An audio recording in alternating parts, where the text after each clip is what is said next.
Welcome to Maryland Women's Basketball Road to the Championship. I'm Kelly Johnson. Tonight we'll take a look back at the Terps' magical run in the NCAA tournament that ended with the ladies' first ever national title in school history. We'll travel to Penn State, Albuquerque, and end, of course, in Boston, where the ladies proved once again that, yes, overtime is their time. But we begin in College Park, where the Terps' road to Boston actually began on the evening of March 13th, Selection Monday. I think it's just such an exciting day. Like, there's so many, you don't know who's going to be announced, and you got to wait for the commercials, you got to wait for just everyone to kind of critique you, analyze things, just see what they think. We feel like we've earned a top seed in this tournament, and now we're looking forward to seeing who we're going to match up with. We're here to root the women on to a #1 seed. Do you have your bracket right there, or what is that in your hand? I'm ready. Yeah. I'm ready with my bracket. You've been there from day one, and I'll tell you, we're really keeping our fingers crossed so that we're close. Hopefully somewhere, Penn State, Old Dominion, Norfolk, Trenton. Those are the 3 locations, because you can get as many people into a car and a van and come drive. People are asking, are we going to be a 1 seed, 2 seed? I'll give you a little insight, all right? It doesn't matter what seed we are.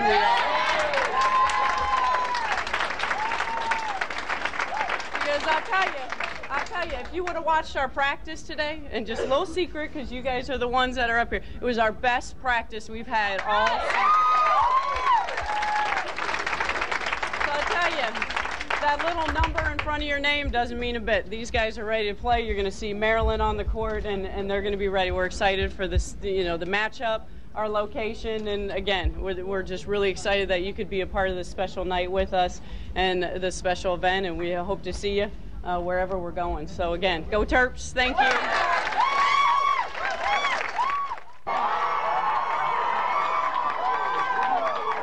It's definitely a great feeling just being in the seat, just able to look up there and see your school pop up there, knowing that you're going to go play in that.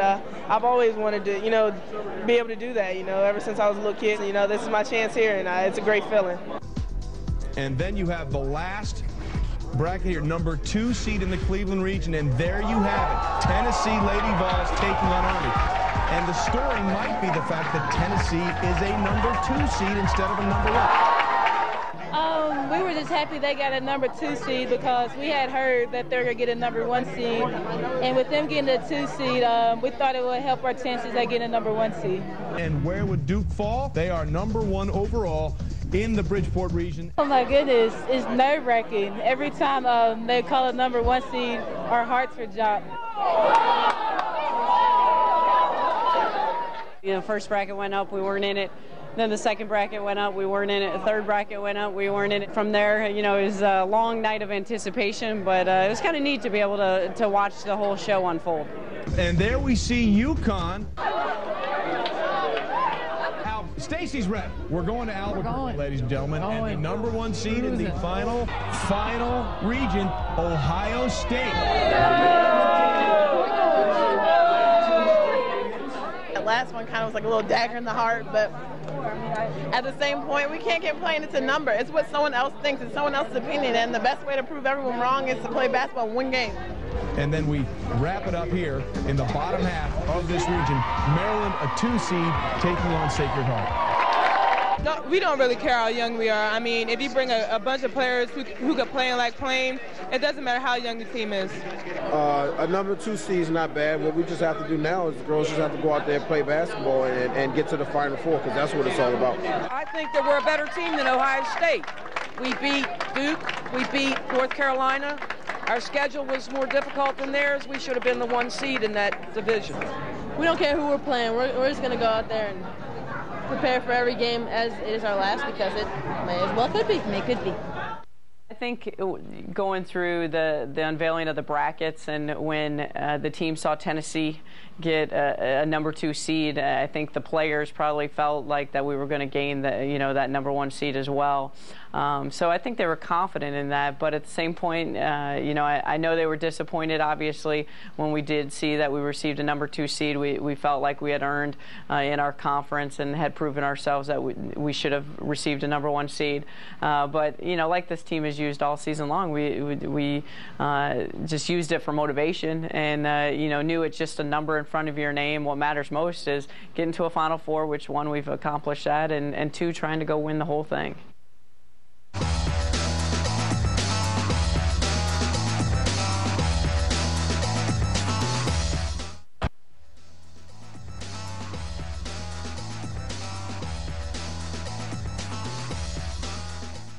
Clearly, team motivated when you went and played Sacred Heart in your first round game. That was pretty much a walkthrough, but I mean, you take care of business. Those are sometimes the scariest games when all the expectation and pressure is on your shoulders. This is a game you're supposed to win.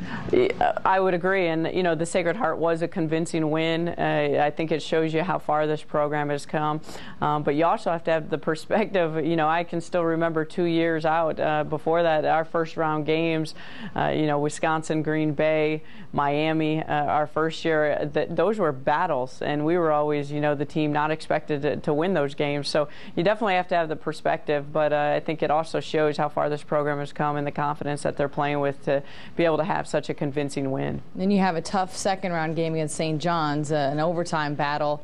Did you kind of like that little test right there to kind of maybe wake the team up and say, hey, we're playing for a lot more here, and we've got to be more sharp, more, you know, prepared and better? Right. You know, I don't think anyone would have probably wanted to grind out that St. John's win. It was a tough game that really could have went in either way.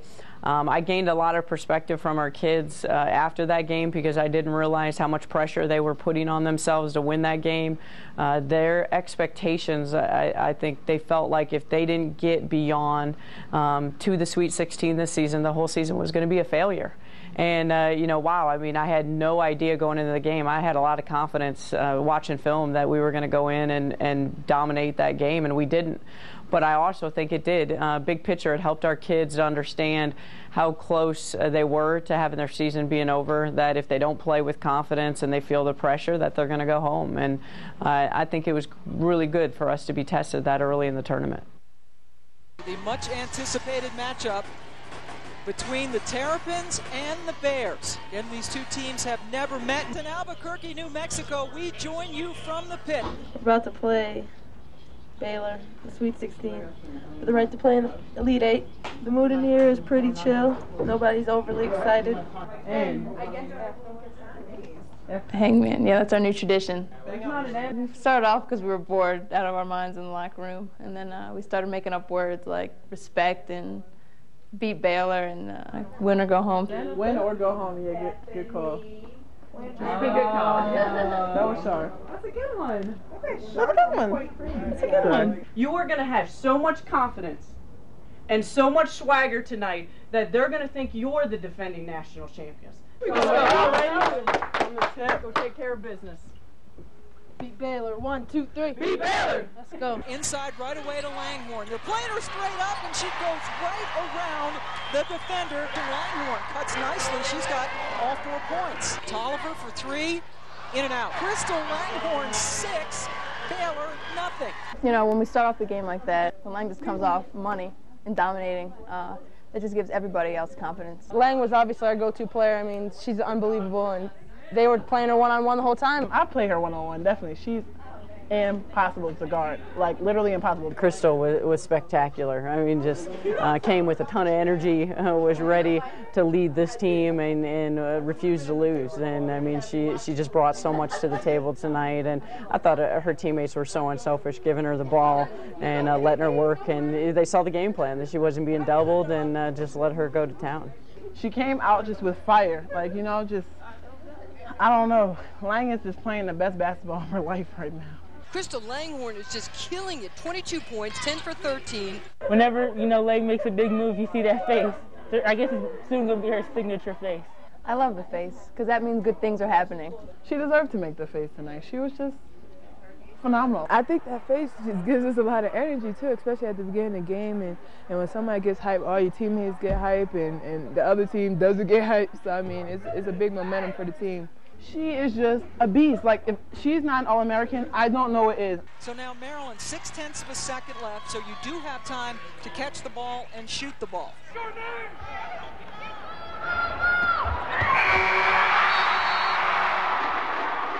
Actually, the play was to pass to Ashley, and Ashley chucks it.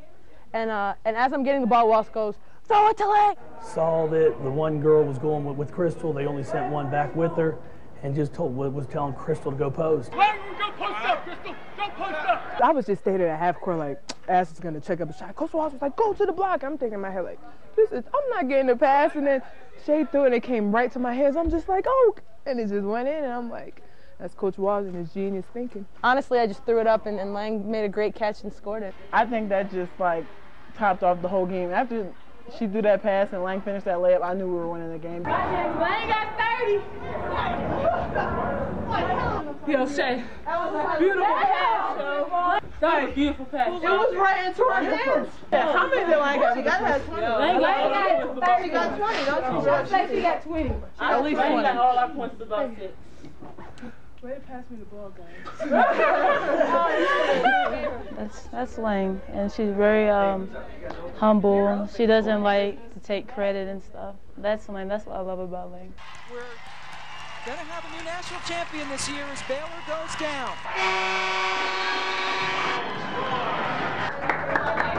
It just feels great.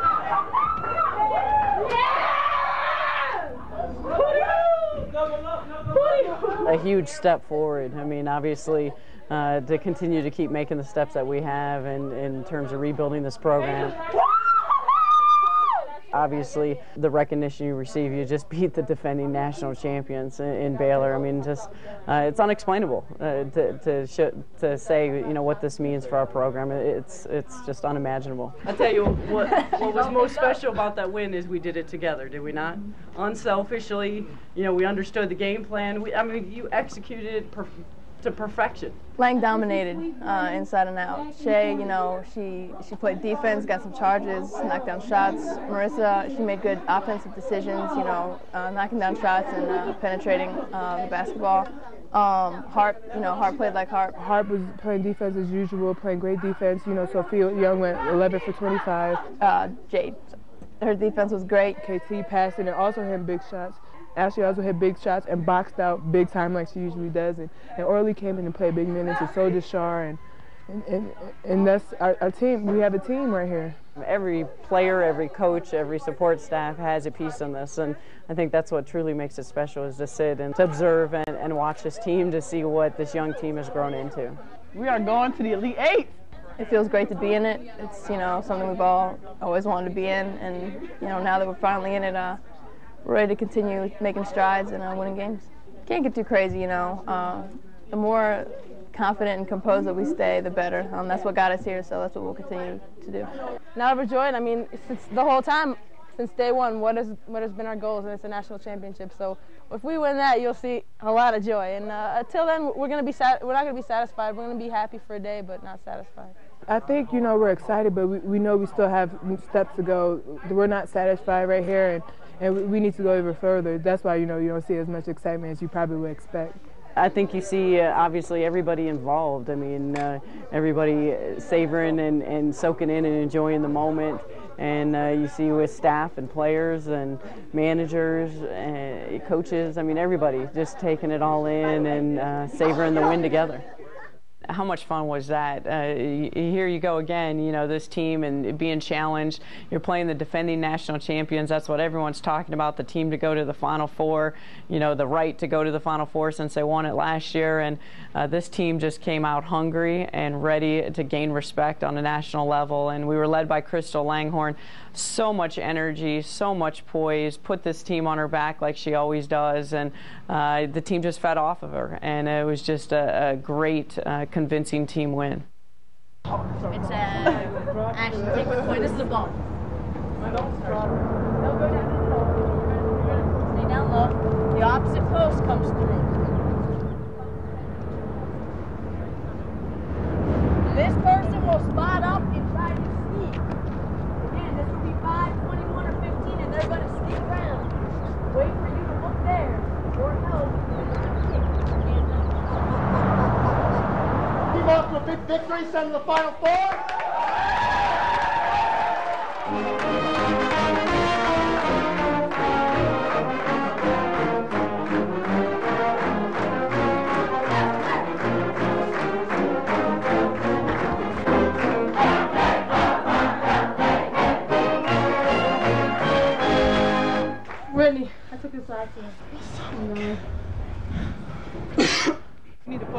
game to get to the Final Four right here. Because we're not going to lose because of the virus. Let's go to the Final Four, ladies. I'll tell you, this team has done a lot of firsts this season, have we not? We've done a ton of firsts. Well, I'll tell you what. I can't think of a better way than to be the first team to cut down the nets tonight and be the first team into the Final Four. Here we go. Yeah. That's the 50% three-point shooter, Julie Larson. They live and die by their three-point shot, and they were making some pretty big ones there. But Crystal Langhorne, only 2 shots and 4 points for the Terps as they head up the ramp. The Utes only down 2. Let's go. Guys, we were so excited against Baylor. I know we're sick and all that stuff, but that's not an excuse. We still got to come out with the same intensity that we came out with against Baylor. Like, we got to be excited to make plays. Christy Tolliver, swish, swish, swish, swish. I mean, I was just feeling, I don't know. Huge energy as Tolliver has taken over this game with Kim Smith. I was just chucking them, praying they were going in. Way downtown! I mean, can words describe that? I mean, she felt so bad and played so great. Thorburn going to take it right at Coleman, and she's fouled! 7.8 seconds left to go. The senior from Hamilton, Ontario, misses it. I was so glad that girl missed that free throw. I was on the bench, clenched arms with a heart. I was like, oh my God, I can't watch, I can't watch. She ties it up, but Maryland has 7.8 seconds left to win it and go to Boston. Tolliver, crazy shot, in and out. Duran, no, we're going overtime. Overtime is our time. I mean, once it was overtime, it was like, basically, it was like, I can't even explain it. Oh, good cut to the basket by Duran. Like, we find 6th gear. I mean, we'd like rip through the gear thing and like create a gear. But a rebound to Harper. Harper in overtime was very big. She came out, she might not have played the best game that she had wanted to in the first 40 minutes, but she came out in overtime and really put us up. Maryland is headed to the Final Four. Here are the Turtles. They're coming to Boston. We're going to Boston! We're going to Final Four. You just want to see me with the net? You close to the net? The net. You got one more? The net. You're gonna hurt your athletic record. It's a little heavy, but hey, I'll show it to you, man. What do you think?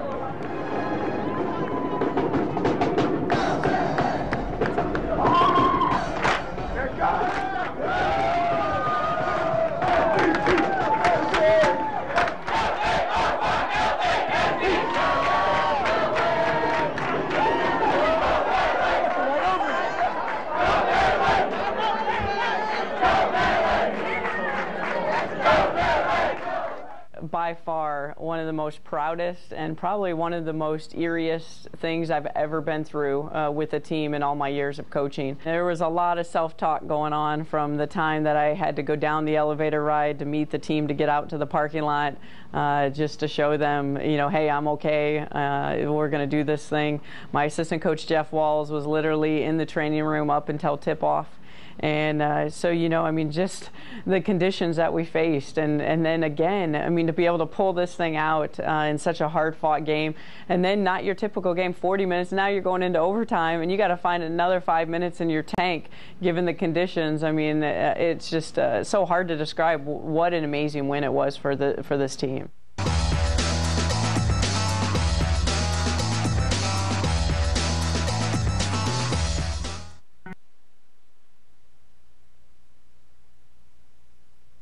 Coming up on the show, Gilbert Arenas and the Wiz dominate the Knicks. But first, the Terps dominate the country.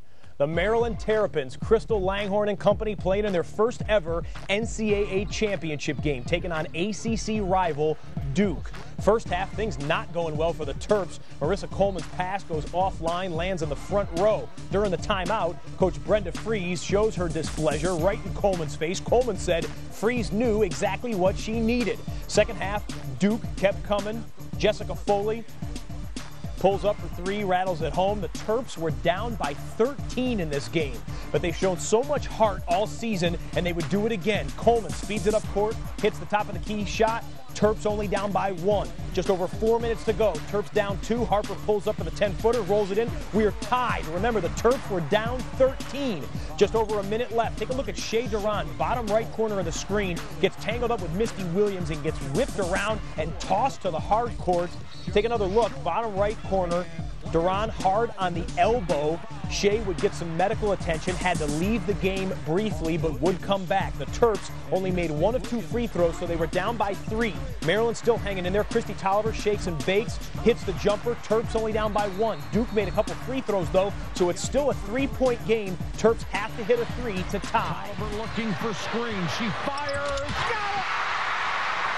Holy cow, what a shot! Harding back the other way. Got it off. We'll go to overtime. Only the second time in history the title game goes into OT, and in the extra session, Terps up by 1. Abby Warner with the jumper and the miss. Terps get the rebound. Coleman gets fouled. After a couple free throws, Duke has to hit a 3 to tie at the buzzer. Maryland wins the national championship. Look at the ladies hit center court, and the party is on in Boston. 78-75, the final in overtime. Overtime is their time. The Terps finished the season 34-4. When the Maryland men won the championship back in 2002, they were 32-4. The Terps 6-0 this season in overtime games, and all 6 wins in overtime either came on the road or at neutral sites. It's the best feeling in the world, and I'm doing it with my favorite people in the world, so I'm so happy. I'm just so happy. It makes everything worth it. It makes all the hours of rehab. It makes everything worthwhile. I mean, just everyone knowing respected us. We came and did this. I'm overjoyed right now. I really am. You know, I told you I was already hyper, but now, I don't know. I can't even describe this feeling. I really can't. You walk up there, you cut the net down. What was that like? It was great. I mean, not a lot of people in the country get to do this, and we're the lone team, ended with a win, and we're just so happy right now. You're not a senior, but you're the leader on this team. How does it feel to hold that? It feels great. I mean, this is what you play for as a basketball player, and oh my God, I couldn't even stand. I just fell to the ground when the horn sounded because I was so emotional, and just tears just started flowing everywhere. Maryland's done it!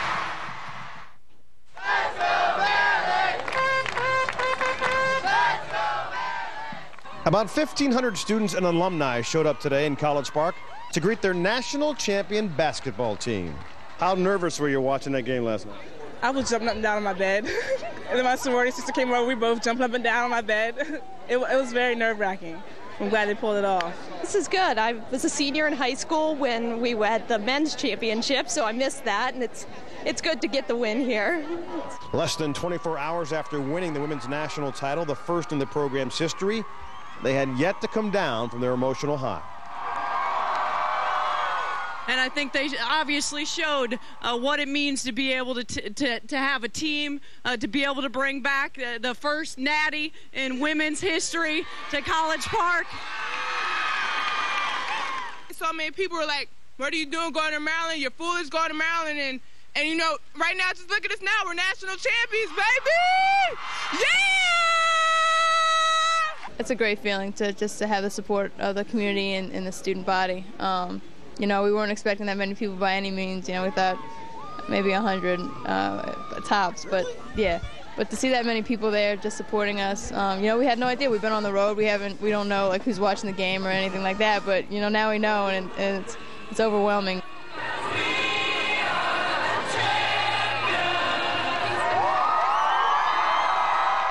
Four years ago, when she was being courted, Brenda Fries asked athletic director Dr. Debbie Yao if they won the national championship, would the school purchase the court they wanted on, just like the men's? And would they, too, get a national championship trophy case? The good doctor said, certainly. Well, now, time to pay up.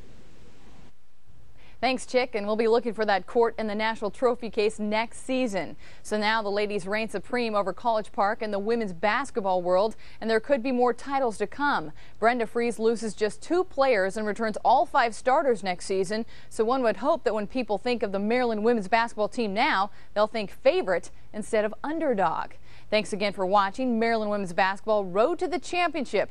I'm Kelly Johnson. Coming up next, you can relive that magical night on April 4th with our replay of the championship game against the Blue Devils, including exclusive commentary from head coach Brenda Fries. Enjoy.